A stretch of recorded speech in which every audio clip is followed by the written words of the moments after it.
Greetings, this is your Penn 66 classmate John Doman. Last April I invited you to join us at our 50th reunion, May 13th to 16th. I'm very excited to have the chance to talk about the reunion, and those of you who shared this wonderful weekend know why. For those classmates that could not join us, we hope that through this slide presentation, you can share in the joy of our Penn 66 50th. If you joined us in May, you know the high expectations about our 50th were exceeded. Without exaggeration, every event was amazing. Some were barrels of laughs. The parade and the picnic, as you would anticipate, topped the fun list. All were enjoyable. The Penn 66 50th reunion was an abounding success. We most certainly got our kicks at Penn 66. Of course, our remarkable 50th didn't just happen. Some of our classmates spent many hours planning and working to make this milestone all it could be. More than 100 of us worked on some aspect of the reunion, and a dozen or so put in many hours, as did our liaison working with the alumni office, addressing every detail of the reunion. Our route to Penn 66 came from all points on the globe, from every direction of the compass, north, south, east, and west, all over the U.S., of course, and also Canada, Central America, Europe, and even as far as the Philippines. Our welcome back was wonderful, but connecting with one another so easily we felt like we never left. The heart of the reunion was the connection with friends and more friends, new friends, old friends, and best friends. I'm still elated thinking about all the people with whom I spoke, many I knew, but many I met during the weekend. Panels and presentations marked the first days, and our class sponsored several educational sessions. We are now admitted to the 50-plus Lunch and Learn, and although the topic of intergeneration communication was interesting, those of us in attendance mostly appreciated seeing and meeting folks. Lunch was a party with the bulk of the attendees being from our class. It didn't matter if we ever met. We easily greeted and chatted with other Penn 66ers. On Friday afternoon, the Penn class of 1966 co-sponsored a technology talk entitled What's Next in Tech? A discussion of how developments in technology will affect business and personal life, featuring Vijay Kumar, Dean of Penn Engineering, and classmate Howard Anderson, whose expertise includes success in the commercial world, as well as the academic world at Harvard and MIT. Our class sponsored a presentation co-led by our classmate and former Penn president Judith Rodin, and Jonathan Marino, the David and Lynn Silfen Professor and Senior Fellow, Center for American Progress. Judith and Jonathan provided an in-depth discussion about the need for resiliency in our complex world and its impact on our personal lives. Friday night, the fun began with our welcoming class cocktail party on the 6th floor of Van Pelt Library. We moved from group to group, making new acquaintances and getting reacquainted with classmates we knew a half-century ago. Soon we were clustered with our old gangs, so to speak, catching up with a half-century of our lives, but mostly finding ways to spark our smiles. We even heard a live jazz rendition of our Penn 66 song performed by the Penn student group, The Counterparts. President Amy Gutman, the Penn alumni staff, and our class officers made us feel most welcome.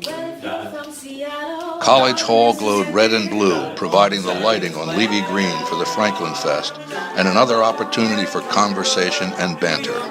The ample food and drink sustained us into the night. Saturday we were up early with a number of us attending several breakfasts. Penn 66 men came to the coaches' breakfast, which we co-sponsored. Today the athletic facilities are extraordinary and the resources plentiful. Back in the day, we felt lucky getting clean socks, shirts, and jocks. We were awed by the team's training facilities and other athletic assets. The women's breakfast drew 43 classmates, reflecting the work of the committee that put the event together. The participants discussed the changing status of women over their lifetime and the challenges they faced and the benefits gained. Clearly, a Penn education is a major advantage in dealing with the many realms we face in life. The parade was a gas. The women and men of Penn 66, nearly 300 of us, strutted, showing our Penn and class pride. We were decked out in red and blue, accentuated by our Penn 66 regalia, trekking along on this wonderful stage, truly getting our kicks at Penn 66. The picnic, too, was great fun. The reunion planning committee had provided an ample supply of parade wear, Penn 66 placards, hats, pom-poms, and badges. When our time came to march and picnic, we were ready to rock and roll. Conviviality was the operative word. Talking to classmates we didn't know back in the day, but now are best friends. What a terrific phenomenon. The alumni office photographers did their best to take pictures at every table. The traditional gathering at College Hall and the class picture enhanced our already genial demeanor. The picture taking was a lot of fun. Between the picnic and the evening's dinner, many gathered in groups with whom they had been connected through activities, athletics, sororities, and fraternities to mellow out and catch up. Early Saturday evening, those on reunion committees convened in Houston Hall, where their efforts in planning the reunion and our class's effort in providing class gifts over a half-century were recognized. Steve Roth and Bill Constantine, gift committee co-chairs, and class president Howard Coonley presented the Penn Class of 1966 donation to President Amy Gutman. Penn 66 has contributed more than $5.4 million to our alma mater. The Furness Building didn't disappoint. What a beautiful venue for a beautiful event. The night began with a cocktail hour, and to watch the many interactions one would never imagine we had been talking to one another for the last 2 days. Again, we were entertained, this time by a Rolling Stones-like rock and roll version of our Penn 66 song, inspiring several couples to the dance floor. Photography stations were available for couples and groups to have souvenir pictures taken. Following cocktails, we moved to dinner. The dinner setting in the Furness Library was nothing less than magnificent, wonderfully appointed, and graciously welcoming. The food and beverages were top shelf, and to brag, we are a very attractive and amicable group of people.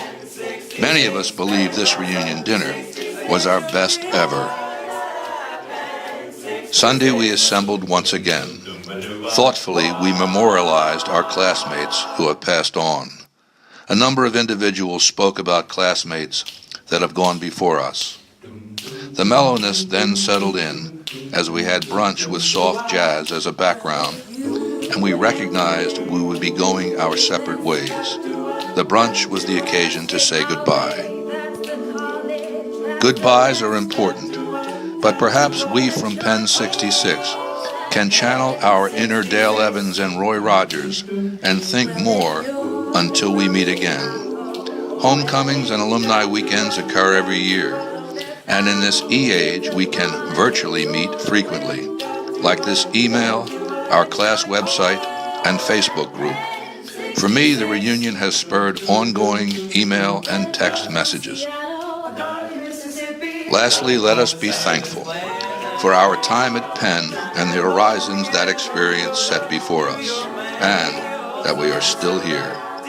Let's thank the Penn Alumni Office for all their hard work, especially Lisbeth Willis, whose incredible diligence and creativity on our behalf merited her honorary membership in the Penn Class of 66. Let's thank ourselves as well, and the classmates that worked on the reunion, particularly Howard and Steve. Like our theme, the legendary Route 66, we Penn 66 can keep on truckin'.